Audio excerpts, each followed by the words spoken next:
After a painful 20-hour labor, my husband grabbed the birth certificate and said, "Our baby will have my mother's name, not yours." I protested, but he sneered, "You don't get a say."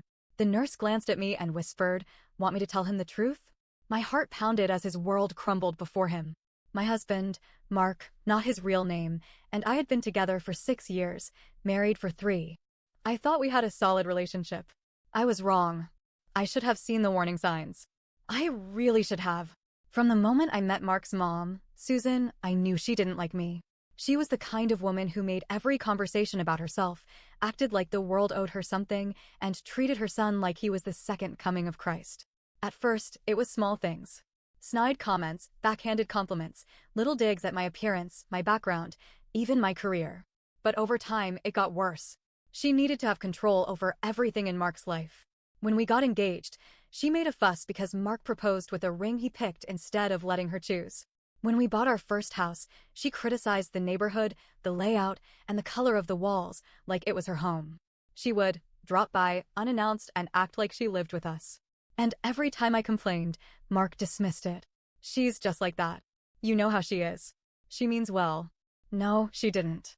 She wanted to be the most important woman in his life, and the fact that he had chosen me made her seethe. I thought it would get better when I got pregnant. I was so wrong. The second Susan found out we were expecting, she went into overdrive. Suddenly, she had opinions on everything. She hated the baby names I liked. She insisted I should follow her pregnancy diet, which was ridiculous. She even tried to tell me what OB-GYN to go to, as if my own doctor wasn't good enough. And Mark? Mark just let her. He was always a mama's boy, but I never realized how deep it went. When I was 6 months pregnant, Susan made a comment that still makes my blood boil. She looked me dead in the eye and said, "I hope the baby looks like Mark's side of the family. Your features wouldn't suit a girl." Mark was right there and said nothing. That was the first time I felt a real shift in my marriage. Fast forward to my due date. Labor was brutal. I was in pain for 20 hours. My body felt like it was being ripped apart, and Mark? He was barely there. I don't mean physically, he was in the room, but mentally, emotionally, checked out. He played on his phone, took calls from his mom, left the room twice to get coffee while I was screaming in pain. And then, finally, our daughter was born. I barely had a moment to hold her before Mark took the birth certificate paperwork from the nurse's hand. He didn't ask me about the name. He didn't even look at me. "Our baby will have my mother's name," he said, like it was a fact. I thought he was joking. He wasn't. I was exhausted, weak, still shaking, and I managed to whisper, "No. We already chose a name together." He gave me a smirk. A smirk. You don't get a say. I felt like the air had been knocked out of my chest. Before I could even process what was happening, the nurse, an older woman with sharp eyes, leaned in close and whispered, "Want me to tell him the truth?" I turned my head to look at her, my heart pounding. I had no idea what she meant. And then I saw her expression. She knew something. And whatever it was about to change everything. I felt my heart hammer in my chest as I looked at the nurse. She knew something. Mark, still smirking like he had won some kind of game, was too busy scribbling on the birth certificate form to notice the shift in the air. I forced myself to speak, my voice weak but firm. "What do you mean?" I whispered to the nurse. Her eyes flicked to Mark, then back to me. "Not here," she muttered. "But trust me, you need to know." A chill ran down my spine. I looked at Mark, who was still oblivious, and something inside me snapped. I had spent years being the quiet, understanding wife, the reasonable one, the one who let things go. Not anymore. "You're not naming her after your mother," I said, my voice suddenly stronger. Mark stopped writing and looked at me like I had just slapped him. "Excuse me?" "She is our daughter," I said through gritted teeth. "We agreed on a name. You don't get to change it without me." His jaw tightened. "My mother, I don't care." I had never seen Mark truly angry at me before. Annoyed? Sure. Frustrated? Plenty of times. But this was different. His face twisted, and in a low, cold voice he said, "You don't get a say. After everything I've done for you? You should be grateful I'm even letting you put your last name on the certificate." I felt like I had been punched. The nurse sucked in a sharp breath. "Oh, hell no," she muttered. Mark wasn't done. "If you don't like it, maybe you shouldn't have been so difficult during the pregnancy. You had one job, to carry my baby. You don't get to decide things. That's my right." Something inside me shattered. And then the nurse did something I never expected. She snatched the clipboard right out of Mark's hands. "You will not speak to her like that." Mark's head snapped toward her, shock flashing across his face. What the hell? But the nurse wasn't listening. She flipped the papers over and stared at him. "You're lucky she doesn't know the whole story yet," she said coolly. And just like that, I knew. He had been hiding something. I looked at Mark. He had gone pale. "What is she talking about?" "Nothing," he said too quickly. "She's just lying," the nurse cut in. "I don't think so." Mark's eyes flicked between us, his whole body tensing. Then the nurse leaned down, lowered her voice, and whispered, "You should check the insurance records." It took me a second to process what she said. But when I did, it hit me like a train. Mark had been the one handling the insurance paperwork throughout my pregnancy. I had trusted him to take care of it. I never questioned it. Why would I? Unless. I turned to him, my throat dry. "Mark, what did you do?" His hands clenched into fists. Nothing, but there was sweat on his forehead now. His breathing had changed. He was nervous. The nurse exhaled sharply, shaking her head. "I've seen this before. Women come in thinking everything is fine, trusting their husbands to handle everything. And then? They find out they're not even listed as the primary parent." I went cold. Mark shot up from his chair. "We're leaving." I ignored him. "You changed my insurance records?" My voice was shaking. "I did what I had to do," he snapped. "You don't understand. Then make me understand." Silence. The nurse folded her arms. "Do you want me to pull the records?" "Because I can. Right now." Mark's face twisted into pure rage. He turned to me. "You're not doing this. You just gave birth. You're hormonal. You're not thinking straight." But I was thinking straight. And I knew, without a doubt, he had screwed me over. Mark grabbed my wrist. Not hard, but firm. "We're not doing this here." I yanked my arm away. "You don't control me." His jaw twitched, and for the first time, I saw it real fear.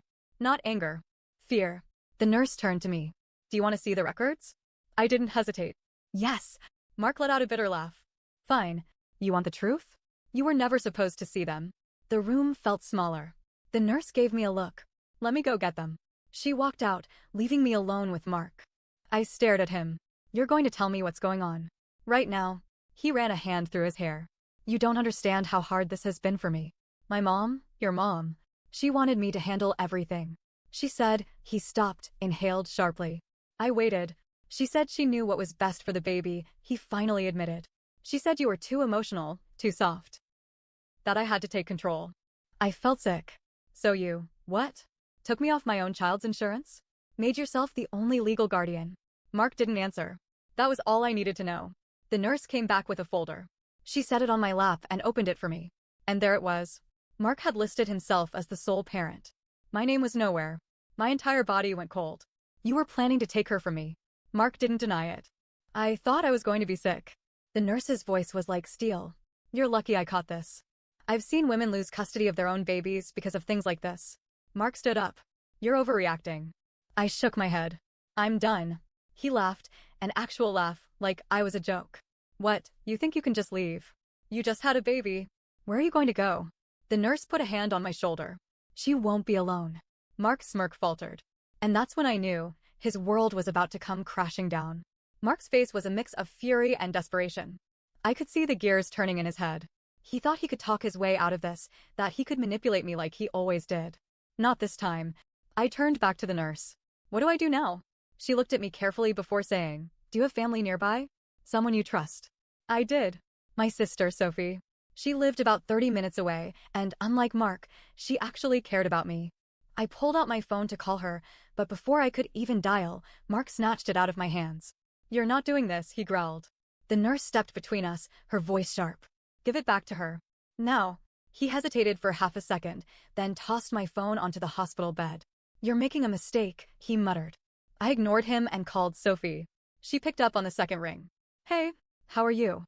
How's the baby?" I opened my mouth, but no words came out. My throat felt tight, like if I spoke, I'd break down completely. The nurse took the phone from me and spoke instead. "Hi, Sophie. This is Nurse Claire from the hospital. Your sister needs you here immediately." Sophie didn't even hesitate. "I'm on my way." Mark let out a bitter laugh. "Really? You're running to your sister? She doesn't even like me." I shot him a look. "Maybe because she saw through your bullshit before I did." His face darkened. "This is ridiculous." The nurse's voice was sharp. "No. What's ridiculous is what you tried to do. And trust me, hospital staff talk. We don't take kindly to men who try to steal their wives' babies."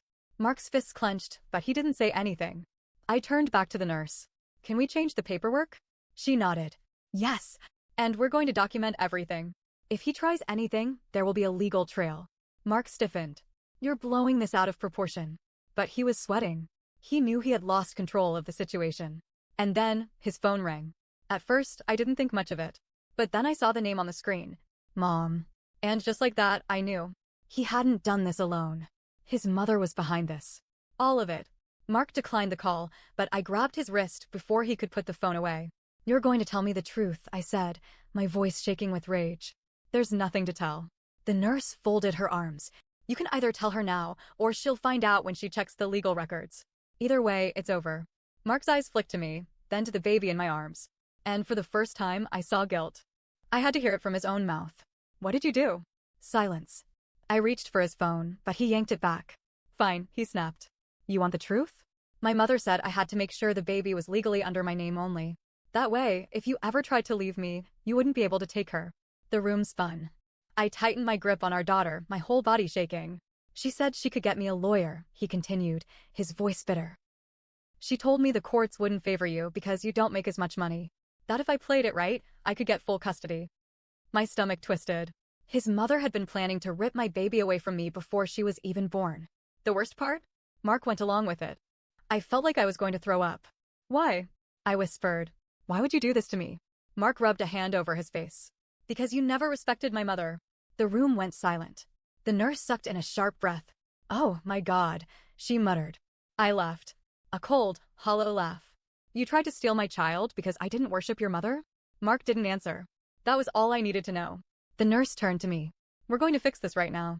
She grabbed my paperwork and walked out of the room, probably to get the hospital administrator involved. Mark moved toward me. Look, this got out of hand. We can fix it. I held my daughter tighter. There is no we anymore. His face twisted. I am her father.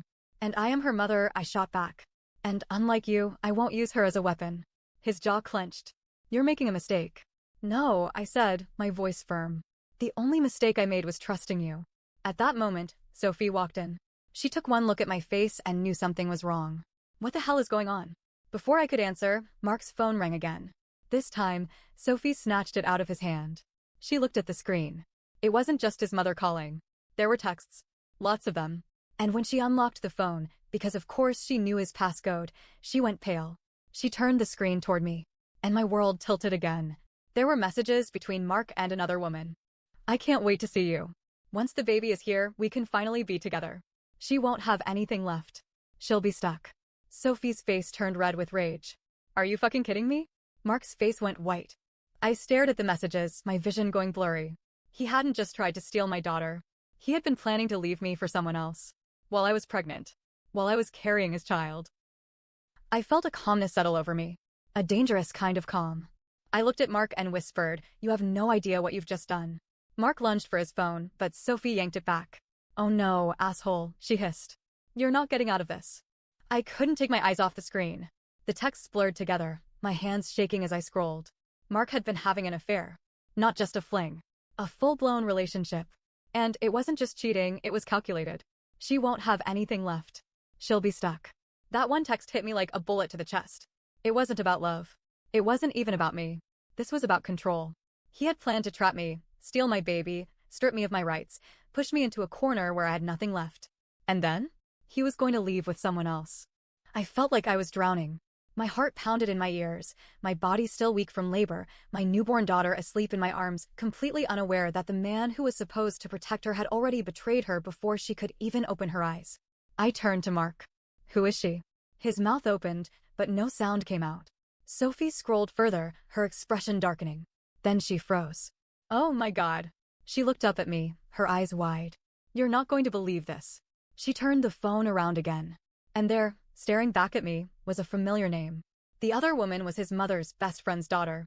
The same woman Susan had been pushing him toward for years. The perfect girl. The one she wanted him to marry instead of me. I felt like the world had tilted sideways. This wasn't just about control. This wasn't even just about cheating. This was planned. This was arranged. And Mark had gone along with it. I don't know what broke inside me, but I felt something snap.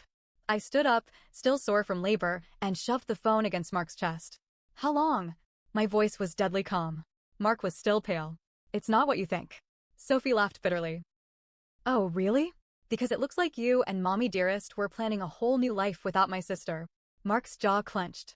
She wasn't supposed to find out like this. I laughed. A sharp, humorless sound. Not supposed to find out like this? I repeated. So I was just supposed to wake up one day and realize my husband had stolen my baby and replaced me? He had the audacity to roll his eyes. You're being dramatic. Something in me ignited. I grabbed the birth certificate paperwork from the hospital tray and ripped it in half. You don't control me. You don't control her. My voice was shaking with rage. And then, the door swung open. And in walked Susan. Her eyes scanned the room, landing on the shredded paperwork in my hands. Then she saw the phone, still open to the messages. She froze. Then, her lips curled. Well, she said smoothly. I suppose there's no point in pretending now. Sophie let out a sound that was half laugh, half disbelief. Are you serious? You're not even going to deny it. Susan smirked. And that was the moment I realized she wasn't even sorry. This wasn't a mistake. This was her plan all along. I turned to Mark. You let her do this. Mark swallowed hard. He still hadn't said anything. Because there was nothing to say. He had betrayed me. Completely. Susan stepped forward, her voice eerily calm. Listen, sweetheart. You need to understand that this is what's best for the baby. I tightened my hold on my daughter. The best thing for my baby is to keep her as far away from you as possible. Susan sighed. Like I was a child throwing a tantrum. You don't have the resources to raise her alone, she said coolly. Be realistic. Mark makes more money. He has stability. You don't. Sophie snorted. Oh, shut the hell up. If you think my sister is going to roll over and let you steal her baby, you're dumber than I thought. Susan turned to Mark. Handle this. And that's when I saw it, hesitation. Mark was wavering. He had spent years under his mother's control. He had done everything she told him to do. But now? Now, he was trapped. I leaned in close and whispered, if you go through with this, I will destroy you. He blinked. You don't, I will take you to court. I will expose everything. Your fake insurance paperwork. Your affair. Your attempt to steal my child. I will make sure you never see her again. His eyes flicked to Susan. And for the first time, he didn't look sure anymore. Susan saw it too. Mark, she snapped. She's bluffing. We have the lawyers. I stared right into her eyes. Then I guess we'll see who wins. Silence. Then, Mark cracked. He turned to his mother and said, Mom, I can't do this. Susan stiffened. Excuse me? Mark's voice was barely a whisper. I didn't think it would get this far. Susan's face twisted with rage. Don't be stupid. We talked about this. Mark looked at me, then at the baby in my arms. He took a step back. I can't, he said again. Susan lost it. After everything I did for you, you're going to throw it all away for her. Mark flinched. And right then, I knew I had won. Not because Mark had suddenly grown a conscience, but because he was weak. And for once, his mother wasn't the one pulling the strings. Susan stormed out, furious. Mark didn't follow her.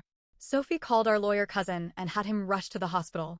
With the nurse's documentation, we legally corrected the paperwork, making sure I had full custody. Mark didn't fight it. I think deep down, he knew he had already lost. A few days later, I left the hospital with my daughter. Mark didn't come home with us. And Susan?